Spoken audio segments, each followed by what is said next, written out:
Ladies and gentlemen, good afternoon and welcome to Q4 FY21 conference call of Indian Oil Corporation Limited, organized by Batlivala and Karani Securities India Private Limited.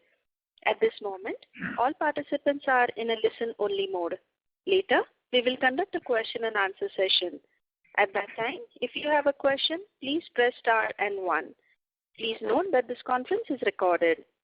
I would now like to turn the conference over to Mr. Harshraj Agarwal. Thank you, and over to you, sir. A very good afternoon to all. On behalf of Batlivala and Karani Securities, I welcome you all to the post-result conference call with the management of Indian Oil Corporation. It gives us great pleasure to once again host the management for this post-result discussion. I would now like to hand over the call to the management for initial remarks, post which we'll open the floor for interactive question and answer session. Over to you, sir. Thank you, Mr. Harshraj. We welcome you all to the post-result conference call. From the management side, we have got Mr. Sandeep Kumar Gupta, Director Finance, Indian Oil Corporation, Mr. Matthew Thomas, Executive Director Corporate Finance and Treasury, and along with them we have got Mr. Ruchir Agarwal, Chief General Manager Corporate Finance, and Mr. K.S. Keshwan, Deputy General Manager Corporate Finance, Mr. Subhajit Sarkar, Senior Finance Manager Treasury, and myself, Prabhat Himmatsingka, General Manager Treasury.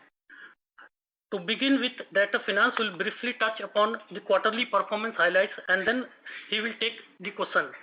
Now I request Director Finance, Indian Oil, to address the meeting. Dear investors and analysts, a very good afternoon to all of you.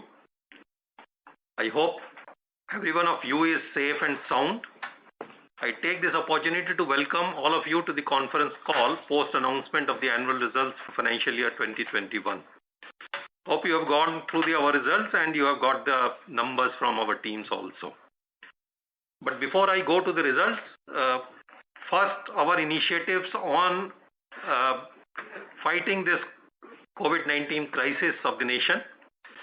Team Indian Oil has been working rigorously for the past several weeks for positioning of liquid oxygen and ISO containers or cryogenic road tankers for transportation of liquid oxygen consequent upon the increased requirement of liquid medical oxygen in the northern and western states from the eastern part of the country where oxygen is surplus. As on date, Indian Oil has mobilized 41 cryogenic road tankers and ISO containers for utilization in supply of liquid medical oxygen. Indian Oil is also in process of converting 16 of its LNG fleet to liquid oxygen carriers in view of the prevailing situation. In addition, the corporation is arranging around 200 ISO containers on lease or outright purchase basis. Indian Oil is also coordinating with Ministry of External Affairs, Indian Air Force, Indian Navy and International Corporation Division of MOPNG and Indian missions abroad for procurement of liquid oxygen from major liquid oxygen suppliers like Linde in the Middle East, Singapore and China. Approximate quantity tied up is around 14,000 metric ton spread over a period of 3 months. In addition, Indian Oil is providing logistic and transportation support for liquid oxygen being received as gratis from Middle East countries like Bahrain, UAE and Kuwait. Indian Oil diverted high purity oxygen 99.9% concentration used in the monoethylene glycol or MEG unit to produce medical grade liquid oxygen at its Panipat refinery and petrochemical complex. Liquid oxygen generation has been increased progressively from 17th April 21 by minimizing gaseous oxygen consumption by reducing throughput of the petrochemical plant.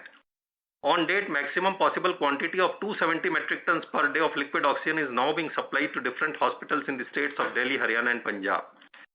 Indian Oil is setting up a cylinder filling facility at Panipat to cater to the dire need of oxygen cylinders. This would facilitate filling capacity of approximately 1200 cylinders per day at 150 bars pressure. Expected commissioning of this facility is by end of June 21. Indian Oil is also contributing in operationalization of temporary jumbo 500-bed COVID care hospital at Panipat. This facility has been constructed by Haryana government and is equipped with a dedicated gaseous oxygen pipeline of 15 metric tons per day capacity installed by Indian Oil to source oxygen from its refinery complex. Indian Oil is also setting up a PSA-based medical grade oxygen generation units at 12 locations in the states of Madhya Pradesh, Odisha and Uttar Pradesh. Indian Oil is supplementing the available cold chain equipment infrastructure of 4 states, namely Jammu and Kashmir, Tamil Nadu, Bihar and Manipur, for the storage and transportation of vaccine. Indian Oil has launched a nationwide network of COVID coordination centers for IOCNs from 25th April 21, providing 24-hour helpline services. As on date, Indian Oil has opened 95 such COVID care centers pan-India with a total capacity of 825 beds. As regards to the vaccination status, around 15,500 employees of Indian Oil have already been vaccinated, which works out to around 49% of the total employee strength.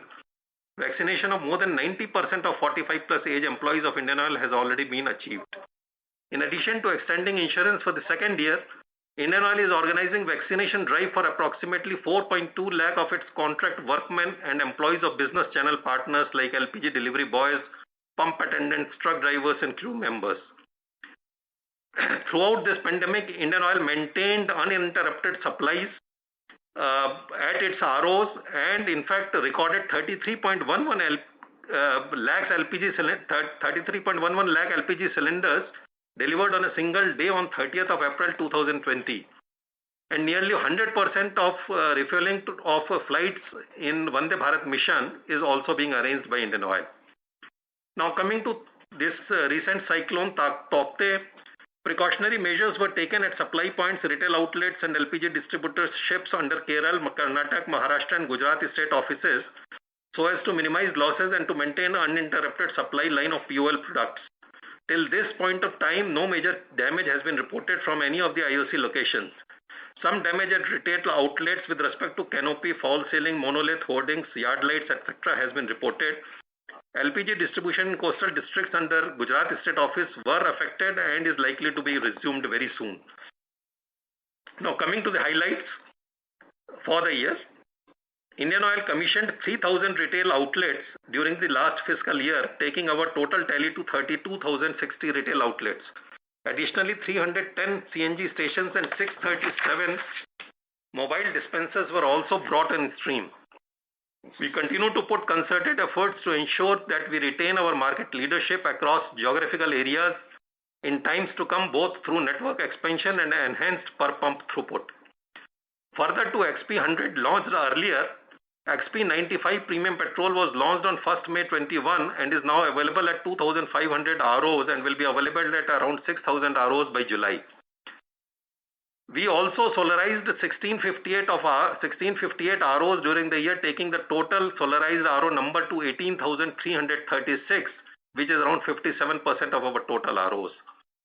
Company has taken a host of digital initiatives in LPG marketing, from asking Alexa to book your next refill to registering for a new connection through WhatsApp or missed call. Indian Oil also launched the Tatkal Indian service to deliver LPG refill at our customers' doorsteps within 2 hours of booking at select cities. Further to launch of Chotu 5 kg free trade LPG cylinder, the combo DBC scheme of 14.2 plus 5 kg and composite cylinder in 5 or 10 kg, which are lightweight and translucent, have also been launched. We also have in our bouquet of offerings extra Tej LPG for our industrial customers, which provides fuel saving using our R&D technology.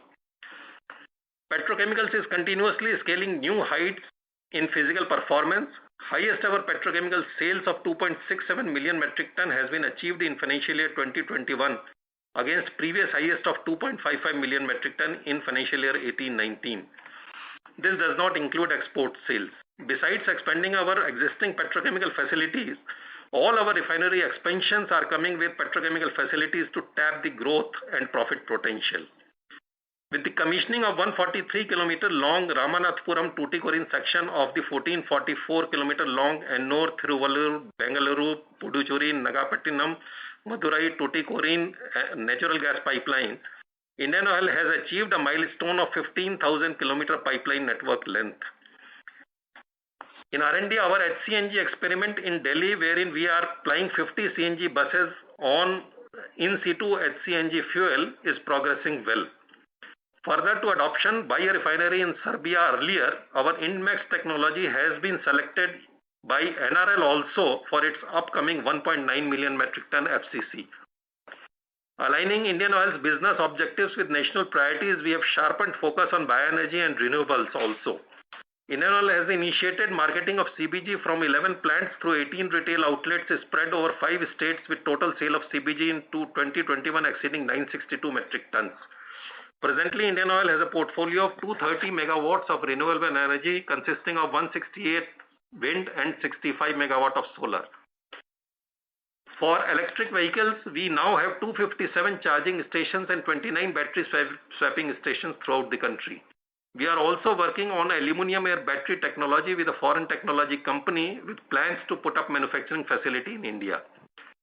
We retained numero uno position in lubricant sales and registered highest over growth of 24%, which translates to a volume of 98 TMT, with doubling our profits from lubes. New lube facilities are also coming up at Haldia, Baroda and Panipat refineries. Gas sales also registered the highest ever volume at 4.767 million metric ton during the year. Talking about numbers, the average price of crude Indian basket during the quarter was at $60.45 per barrel, an increase of 35% from the average price of immediately preceding quarter, that is Q3 FY21. If we compare on a yearly basis, the average price during the current year has been $44.84 per barrel as against $60.61 per barrel in financial year 1920. With respect to crack spreads, MS cracks has improved during the quarter at $5.39 per barrel with reference to Indian basket of crude as compared to the preceding quarter, which was $2.97 per barrel. Cracks are also higher than the corresponding quarter of FY20. For HSD, the cracks spread during this quarter at $3.78 per barrel has been higher as compared to the preceding quarter of $2.44 per barrel. However, the cracks are significantly lower than the corresponding quarter of financial year 20, which was at $8.77 per barrel.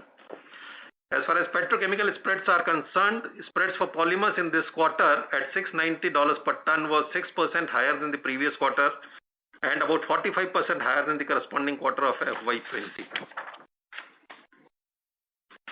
In case of PTA, the spread during the quarter was about 39% higher than the previous quarter. However, the same was 2% lower than the corresponding quarter of FY20. This quarter, we have registered a profit after tax of 8,781 crore, and for the year 2021, PAT is 21,836 crore as against 1,313 crore in FY20. As you are aware, the unprecedented fall in crude and petroleum product prices in March and April 20 led to extraordinary inventory losses during FY 19-20 and resultantly dragged down the profitability of last year.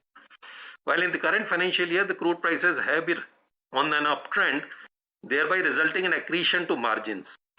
With vaccinations being rolled out across the globe, we are expecting improvement in refining margin environment going forward, which should help recovery in crack spreads.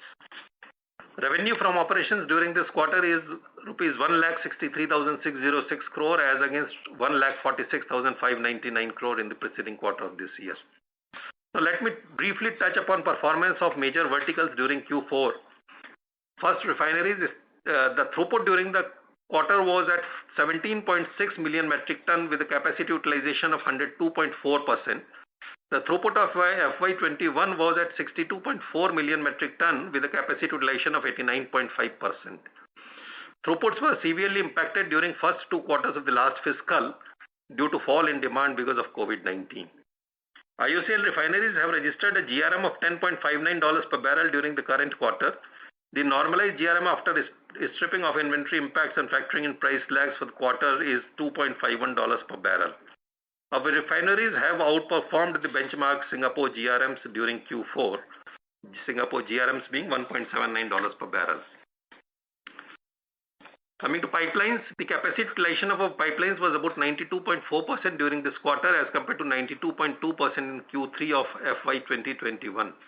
Capacity utilization of pipelines during FY 2021 was down by 10% at 80.4% compared to previous financial year. This was due to impact on both crude as well as finished product throughput due to COVID-19. Our pipelines continued to generate stable returns, giving an EBITDA of about 1,600 crores during this quarter. Coming to marketing, the petroleum product sales during the quarter was 20.82 million metric ton as compared to 21.23 million metric ton in the preceding quarter. On a yearly basis, it was lower in financial year 21 at 74.75 million metric ton than in financial year 20. The marketing EBITDA for this quarter stood at rupees 3,443 crore as against 7,130 crore during the previous quarter. In petrochemicals, during the quarter, the petrochemical business reported an EBITDA of rupees 2248 crore as against 1954 crore in the previous quarter. Better margin environment along with increased production volumes helped in posting healthy EBITDA in the petrochemical segment during the year. On borrowings front, the borrowings as on 31st of March 21 was at 1,02,327 crore as against rupees 1,16,545 crore as on 31st of March 20. The above figure as on 31st March 21 includes a lease obligation of 7914 crore, which has been classified as borrowing as per Ind AS requirements. The decrease in borrowings have been primarily driven by reduction in receivables from GOI and normalization of inventory levels as compared to that of 31st of March 20. I end my briefing here. We will now take your questions. Thank you very much. Certainly, sir.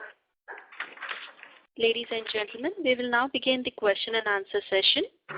If you have a question, please press star and 1 on your phone and await your turn to ask the question when guided by me.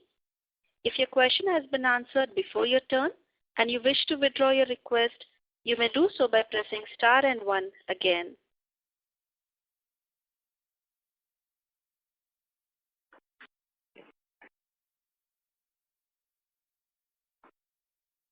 We have our first question from Nafisa Gupta from Bank of America. Please go ahead. Thank you. Good afternoon, sir. Sir, could you give us the split for the inventory gains, please, for the quarter? Now, these price fluctuations now have become a regular phenomenon, and every year we are seeing the fluctuation in the prices, which are resulting in inventory gains and losses. Even the crack spreads are also varying to a large extent, which are also a integral part of the margins.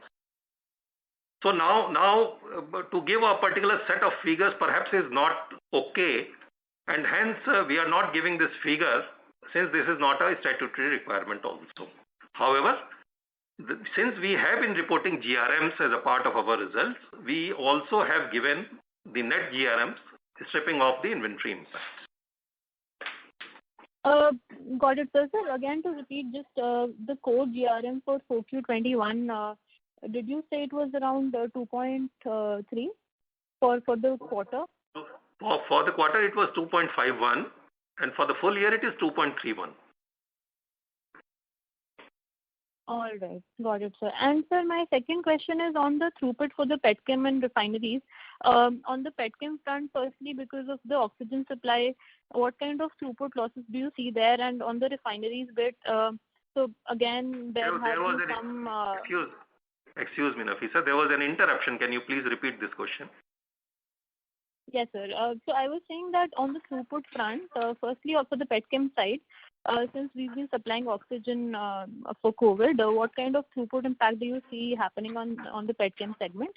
And also on the refineries, since there is some demand, destruction on the fuel side, what kind of throughput drop for the refineries? Yeah, first on the oxygen from Panipat refinery. This oxygen was being utilized for MEG plant only, whereas our mainstay in petrochemicals is naphtha cracker and PTA.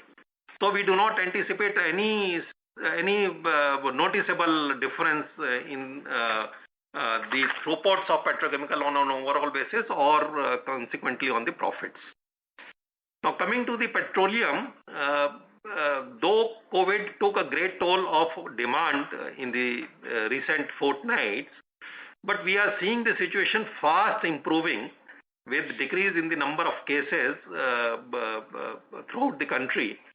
And we hope that the situation should get corrected soon and it should not take that long which it took in the first phase of COVID.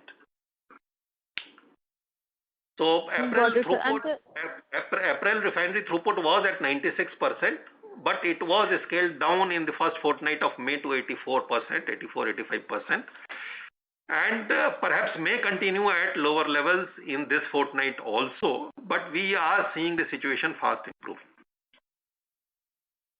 Got it, sir. And sir, lastly on the capex, how much was the capex in FY21 and what is the target for 22?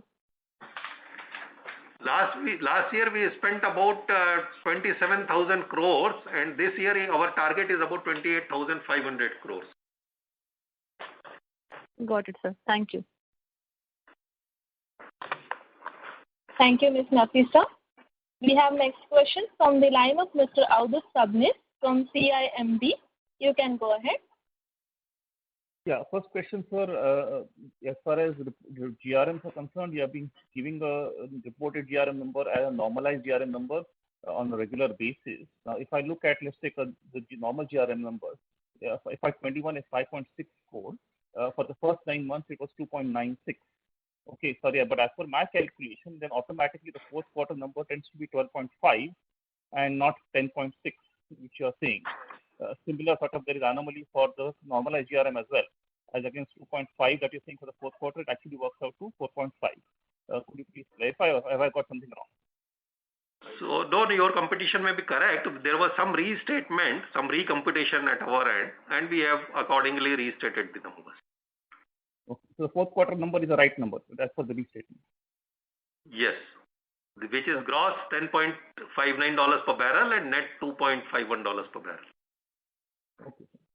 Second is, could you share the latest debt number, given that historical the March number is not a representative of the average number for the year or the quarter? It is at about 87,000 crore, which is roughly you can calculate the debt equity accordingly. Yeah. And what was subsidy dues in March? Government subsidy dues? Now subsidies are very less, and the total outstanding as on say 31st of March, claims lodged, claims not lodged is 680 crores. Sorry, sir? No? As on 31st of March 21, the total receivable from Government of India towards DBTL and ESCO, etc. is only 680 crores, which also includes claims to be lodged for the month of March. 680 crores. Yeah, okay. I'm sorry. Can I just squeeze in a last question, which is the staff costs have gone up by 22% in FY21. Any explanation for that? Yeah. Last year we had a profit of 1313 crores only, and so there was no provision for bonus as per DP guidelines to employees. This year, since we have profits, which are the normal profits as well as incremental profits over last year, so there is a bonus provision of about 1800 crores for bonus for employees in this year. That is the primary reason for increase in the staff costs. But would this 1800 crore be then 1800 crore would be for this year only, or would it cover something for last year also? I'm trying to get obviously the sense of the recurring stuff. For this year only, and this is as per DP guidelines. Thank you so much, sir. Thank you so much. Thank you. We request participants to restrict the questions to 2 at a time. We have a question from Sabri Hazarika from Emkay Global. Please go ahead. Yeah, good afternoon, sir. So I've got 3 questions. The first one is relating to your, did you mention that the Ennore-Tuticorin pipeline has been completely done, or some portion is pending right now?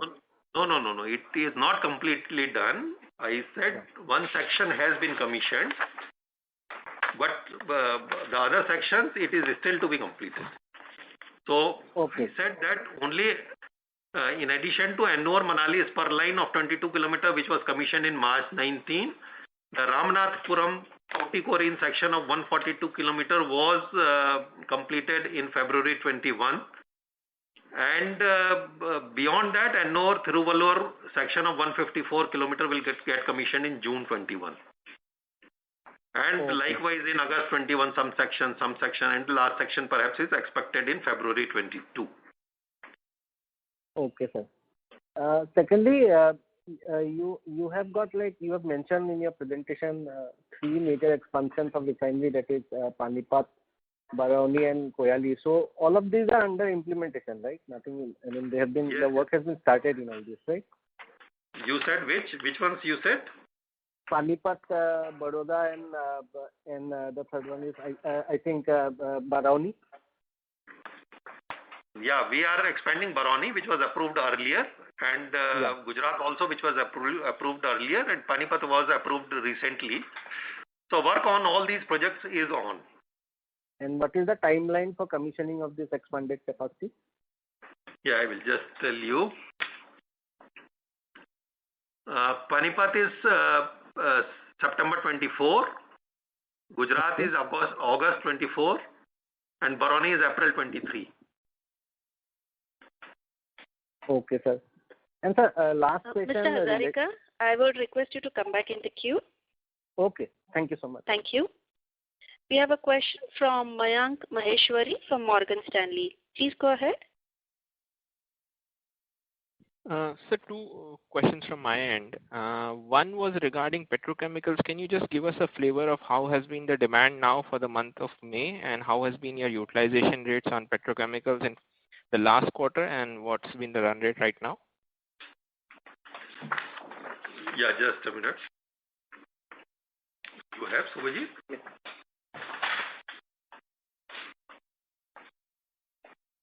Yes.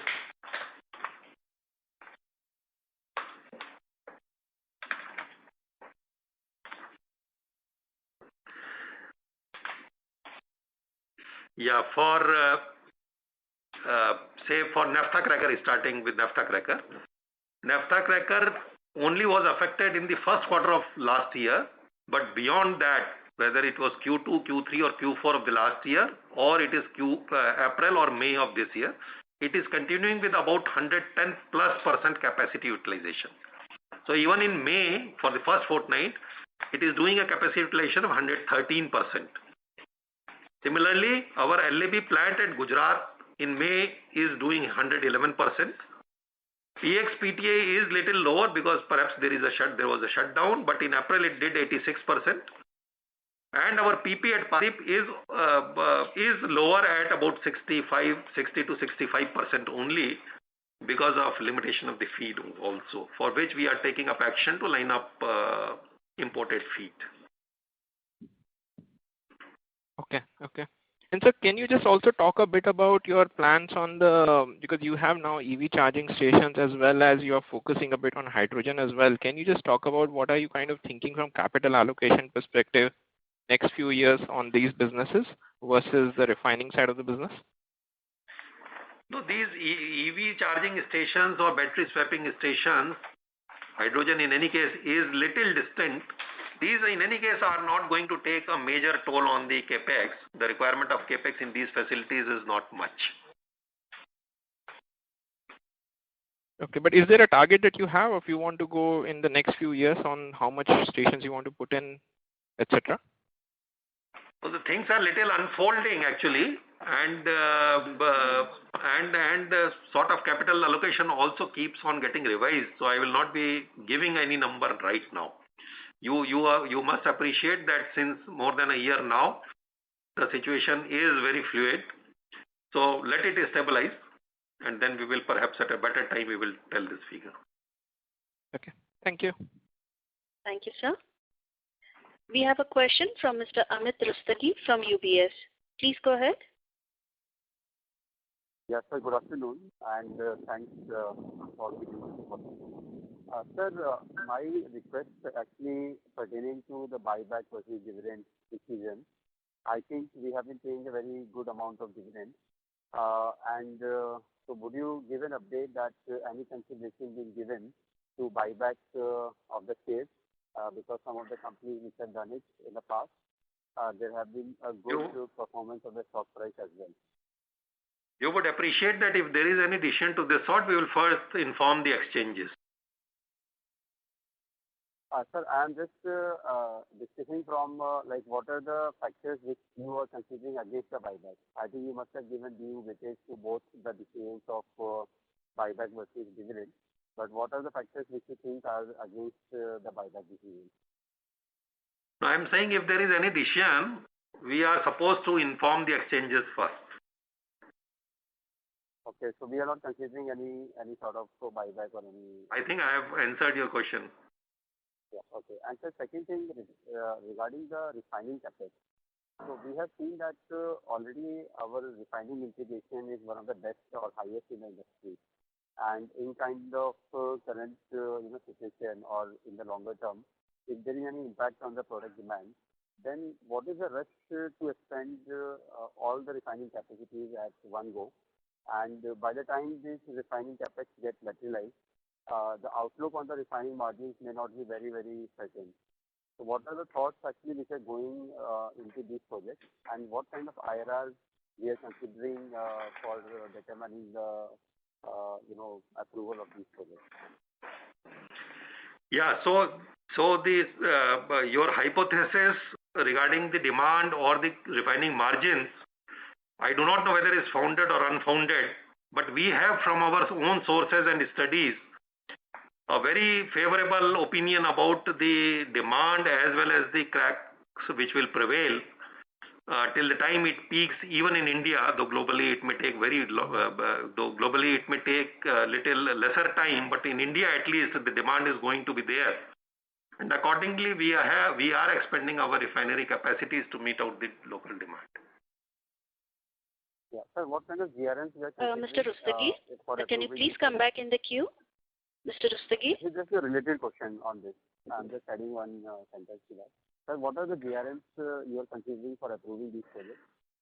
So to better answer this, we approve our projects only with a hurdle rate of 11% MIRR. 11%? Yeah. Yeah. Yes. Okay. Thank you, sir. Thank you. Thank you, sir. We have our next question from Mr. Vidyadhar Dinde from ICICI Securities. Please go ahead. Can you hear me? Yeah. Yeah. Can you give me your crude cost in March 21, the average cost of your crude and the volume of crude which you had as of March 21? No, I will not be able to give you the price for March because that is something very, very confidential for us. But you have the Sir, you have been benchmark prices for Dubai and Brent available with you. You can make a guess from there. Okay. What about volume? Volume of inventories is again a confidential information, but we generally keep around 15 to 16 million metric tons of crude and products at any given point in time. Okay. What about the petrol diesel sales volumes in April and May? How are they going right now? Yeah, I'll just give.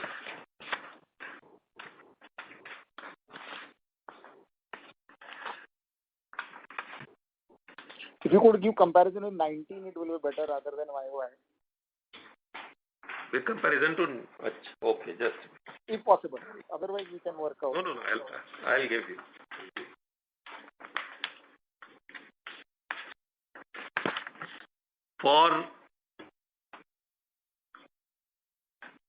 For the month of May, with reference to May 19, we are minus 33% in petrol and minus 35% in diesel. Industry-wise, I am saying.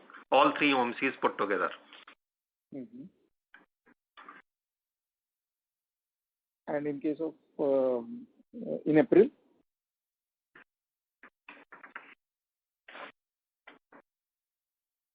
Just a minute. On this May data is up to when? April, for petrol, it was minus 5% roughly. And for diesel, it was around 11% minus. With reference to April 19. Yeah. The May data was up to when? Pardon? Hello? Mr. Vidyadhar? So I'll just check with his line. Meanwhile, I'll take the next person. We have a question from Manikanta Gare from Axis Capital. Please go ahead.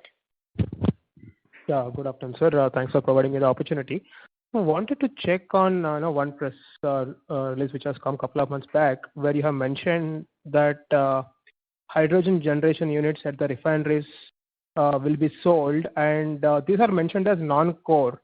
A little intrigued with that statement because hydrogen production became, how come it became non-core if it becomes part of your long-term energy transition strategy? I mean, does it mean that we are going to only retail hydrogen and not focusing on production? That's the first question, sir. No, I don't recall that we have ever said that these are non-core. We said we are going to monetize our hydrogen units to begin with, and perhaps subsequently other hydrogen units at other refineries. These two are at Gujarat refinery. And the rationale of monetization for us is basically to leverage on the operational efficiency with which the plants can be operated by an expert in this field, any gas company which is an expert of running these plants, and maybe produce even more than our captive requirement, which can then be sold as a merchant sale. Understand. So the article mentioned non-core, so that's the reason why I was asking that. The second question is with respect to this 200 plus more containers that you are planning to either lease or buy out outright. If you buy out, what would be the capex? And once the purpose has been served, can they be repurposed for something else? Is my second. Yeah, they can be repurposed, definitely. And I don't think this is a time to discuss about the cost of these equipments, considering the grave medical urgency which is there in the nation. Understand, sir. Thank you so much. Thank you. We have our next question from Mr. Nitin Tiwari from Antique Stock Broking. Please go ahead. Hi, sir. Good afternoon. Thanks for giving me the opportunity. A bit of correction over there. I'm with ES Securities now, so this is Nitin from ES Securities. So my first question is regarding capex. In FY 21 and 22, what is a broad breakup of our capex in terms of various segments, refining, marketing, etc. And related to that, basically, which are key projects which are going on as of now, and if we can give the investment and commissioning date for those projects. So that would be my first question. Mr. Prabhat will be answering. Yeah, I'll just provide you the breakup of this major capex for 21-22. So refineries, we have around 5,000 crores. And pipelines again 5,000 crores. Marketing is 6,600 crores. And petrochemical there is 2,580 crores. Okay. CGD including JV we have got 1,500 crores. And other JV projects we have got around 1,000 crores. Right. And then we have got some small below 25 crores lot of other projects, which is around 4,500 crores. Sure. This is for 21, sir. 21-22. No, the breakup that you gave, this for FY 22, right? So for FY 21, similar. Yes, for current year. Okay, you want for 2021? Okay. Yeah. 2021 refinery again we had 5058. Right. Pipeline it was 4677. 4,677 crores. Marketing it was 6,124. Right. Petchem 2630, 2,630. Right. And CGD, City Gas Distribution, including JV and our own, we had 4,000 crores we had spent on CGD. Sure. And other JV projects which we have got 1351. And small capex projects which are below 25 crore 3,149. Right. And a small amount we have got R&D 50 crores. We are building constructing a new campus, so 50 crores on that, and ENP 49 crores. I think this is it. Sure. And sir, the second part of this question, which are the key projects which are going on right now? What is the intended capex and commissioning timelines? I'll just read out the key. Just tell you the key major projects. One is Paradip Hyderabad pipeline, which is scheduled to be completed 94% up till March 21, and scheduled to be completed in March 22. Sure. Another is Koyali Ahmednagar Solapur pipeline. It is 85% completed up till March 21 and scheduled to be completed in February 22. Extension of Paradip Haldia Durgapur pipeline.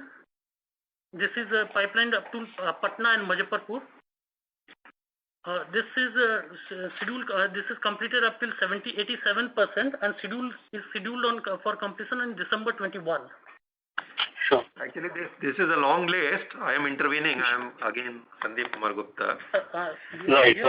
So I can briefly mention about the refineries. We are expanding our Panipat refinery to 25 million ton. Then we are expanding our Gujarat refinery to 13.7 million, from 13.7 to 18 million ton. Barauni from 6 to 9. We have a JV project with CPCL to put up a 10 million ton unit at Nagapattinam, 9 million ton size. Then we are we have a paraxylene and PTA project at Paradip, ethylene project going on at Paradip. We have acrylic oxo alcohol project at Gujarat refinery. So these are some of the refinery projects which are going on. There is a whole list of pipeline projects which are also there. I'll get offline then, sir. I'll get offline in touch with you and take this. And sir, my second point is not actually a question, sir. It's actually a request and a very humble one, sir. So you guys have been sharing certain data points with us which help us in our understanding of the company. Inventory gains on the crude and marketing side has been one of the key data points. So I would just request that please continue with that. Although I know understand it's not a statutory requirement, but I would request that please do continue with that disclosure, because it helps us understand the dynamics every quarter and quarter rather more coherently. So just a request over there if you might consider, please. I have already replied, so let us proceed. Yeah. All right, sir. Thank you. Thank you so much. Thank you. We have our next question from Mr. Probal Sen from Centrum Broking. Please go ahead. Thank you for the opportunity, sir. Am I clearly audible?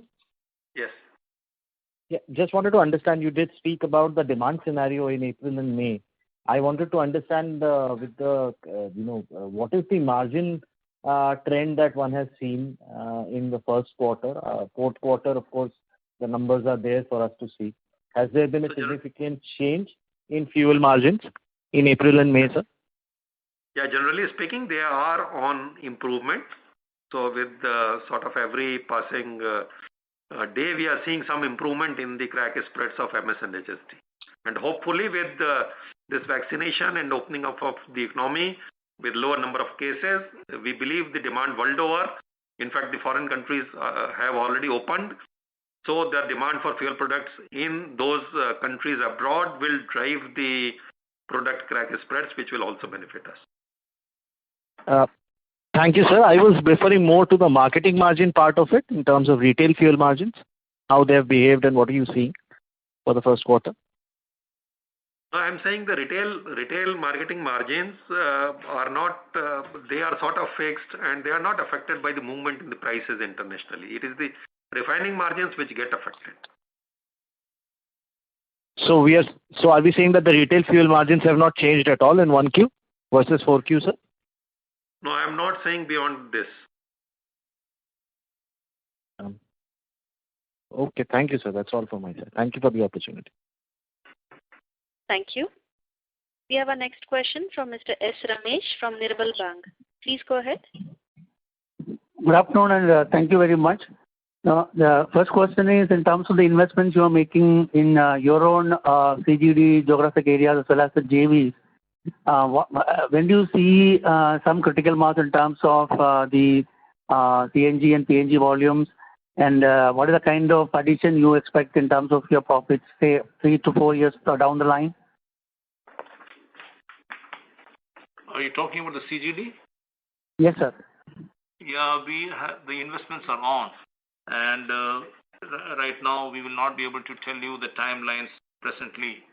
But I would just like to mention that the projects are on stream and they are moving according to the timelines, maybe a bit here and there.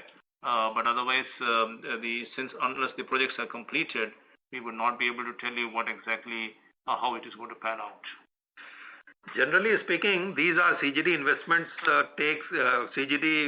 Actually fructification takes longer time. Even PNGRB allows some years for completing the minimum work program, etc. So it will depend upon that time of sort of laying physically the infrastructure as well as the availability of the trunk line to reach gas to those geographical areas. So we are first concentrating on, say, CNG and sort of sourcing wherever possible CNG through gaskets also, so that we can sort of capture such opportunities.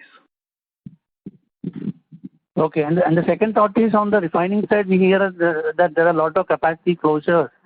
And at the same time, there are refineries which are getting into petrochemicals. So in terms of your own understanding of the numbers, what is the kind of closure of refining capacity you can share with us, say, over the next 1-2 years? And how do you see the light or sweet sour differentials moving, given that, there is an increase in the supply of OPEC and Iranian crude?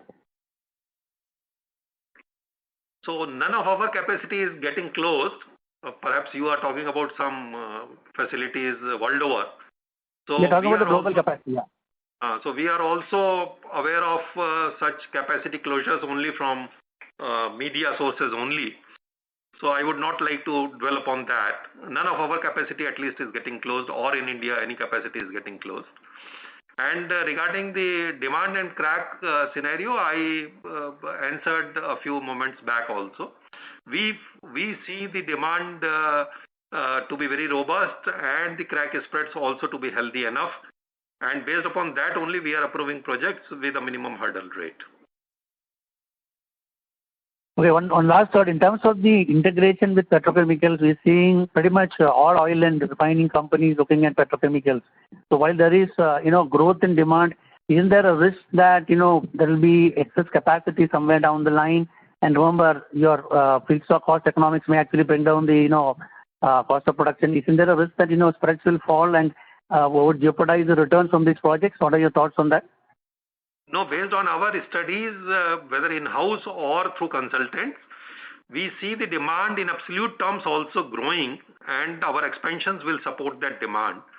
Though the market share of the petroleum fuels may go down in long run, but perhaps the absolute volumes will keep growing, and hence accordingly we are going ahead with our expansion plans. Now, I was referring to the petrochemicals business. If you see oil companies and refining companies are all, trying to capture the petrochemical value. So when you see everybody putting up these projects, we assume that there is growth in demand, isn't there a risk of excess supply by, Definitely not. India is still, India's average consumption is much, much lower than the world average. And there is a huge potential for growth in the petrochemical demand in the country. Okay, thanks a lot. Wish you all the best. Thank you. Thank you, Mr. Ramesh. We have our next question from Mr. Sumit Arora from Smartsun Capital Pte. Limited. Please go ahead. Yeah. Hi, sir. Very good afternoon to you. Sir, firstly, I would like to congratulate you on fantastic set of results. You have done a remarkable, performance in such a challenging and tough year. And also on a personal front, I would like to wish the entire IOC team to please be safe, to take care and to be healthy. Sir, secondly, now coming to my question, sir, one, I would like to ask you that, you mentioned you added 3,000 outlets. So, sir, is that basically, are we going to add 3,000 outlets every year, or we've added this as a one-time? Sir, secondly, I would also like to highlight to you that, IOC is truly a gold mine. And the reason I use this is because you have a dividend yield of 11.5%. You have a 23% earnings yield. Sir, no company in Nifty, no company in India has this kind of financial matrix. Okay, I would like to say this on record that you are actually one of the best companies India has ever produced. But sir, unfortunately, this is not translating into a market cap phenomena. So, if you see after reporting the record performance you have reported yesterday, in spite of that today, the market is not seeming to give it a thumbs up, which is absolutely ironical and strange. So, sir, I would really wish and I would request that the IOC board must seriously consider value unlocking themes, because this company is definitely not worth lower than BPCL's market cap. Today, sir, BPCL's market cap is equal to our market cap. Okay, but we are 2.5 times of our peer. So I would seriously request, if some kind of value unlocking happens in terms of, some division is, hived off, or some, something. I mean, there is something which obviously is missing. So I would seriously recommend if, that is looked into, because ultimately this is Government of India wealth, So secondly, coming to the point is, on the crude point of view, I get to understand that there have been some flashes on Bloomberg today that Iran may come back into the oil market. So will that actually be beneficial to IOC? So will we start buying crude from Iran? And if yes, then does Iran give at some kind of discount to our company, sir? Thank you so much. So first on the retail outlets. So yes, we have this plan going forward also, at least in the near years, because we feel that somehow we have not put up enough retail outlets compared to our market share. So we will be putting these ROs, and this does not, we operate in various models, A site RO, B site RO. So not much of a concern on the number of ROs. Second, on the market cap, I take your suggestions for consideration. Thank you very much. But on a lighter note, the market depends, the IOC share price depends upon your analysis and your feedbacks. But you must also appreciate that even yesterday and even today, the market is in red. And despite that, IOC share is performing. So I think that is a good sign. What was last? Iran crude. Iran. On Iran crude, we were buying Iran crude earlier also before sanction, and I do not have any doubt why we will not buy Iran crude, because that favors Indian refining system also if the sanctions are lifted. So we will definitely buy. Now, as far as commercial terms are considered, since there was a considerable gap in between, we will have to see what kind of commercial arrangements are made with the National Iran Company, which supplies the crude, once it is restarts. Perhaps it is too premature to comment about that at this stage. Sure, sir. And sir, just one thing, if I may ask, if I heard you correctly, you said that the total outstanding of government receivables is only 680 crores. That's what you said, right? I repeat, it is only 680 crores. Oh, that's wonderful news, sir. Thank you so much, and wish you all the best, and please stay safe in these times, sir. Thank you. Thank you, Mr. Arora. So we have Mr. Vidyadhar Ninde back on the call. So please go ahead with your question. Yeah, can you hear me? Yeah. Yes, we can. Yeah. So my question was on petrochemicals.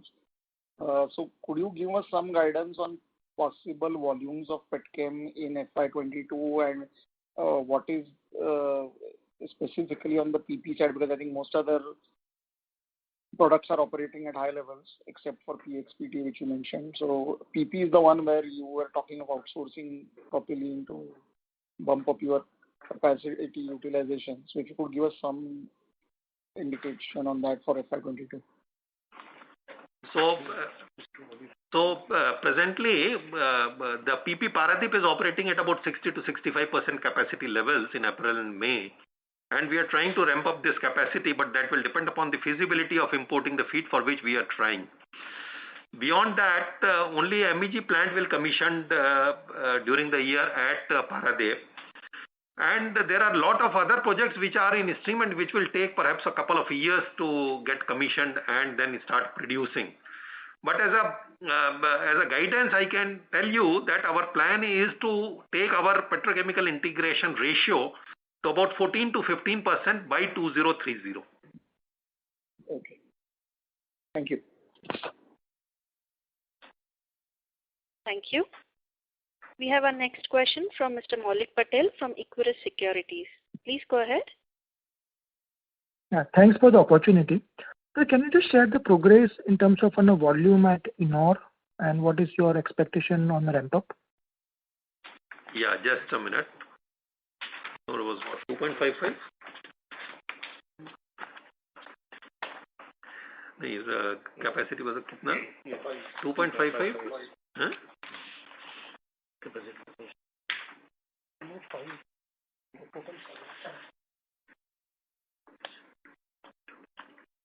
It was 2.72 MMS MDM. So that's roughly around 0.9 million ton, right? This is you're talking about for the full year or the quarter, sir? I talked about April 21 level. Okay, April 20 current level. Maybe the full year figures we will give you separately. I do not have immediately. That's fine. Thank you, sir. Thank you. I would now like to hand over the call to Mr. Harshraj Agarwal. Please go ahead, sir. I would like to thank everyone and the management for taking time to attend the call. Thank you, everyone. Thank you. Thank you very much. Thank you from Indian Oil side, and thank you to everyone for this post-call conference. Thank you, sir. Ladies and gentlemen, this concludes your conference for today. We thank you for your participation and for using iJunction conference service. You may please disconnect your lines now. Thank you and have a great day.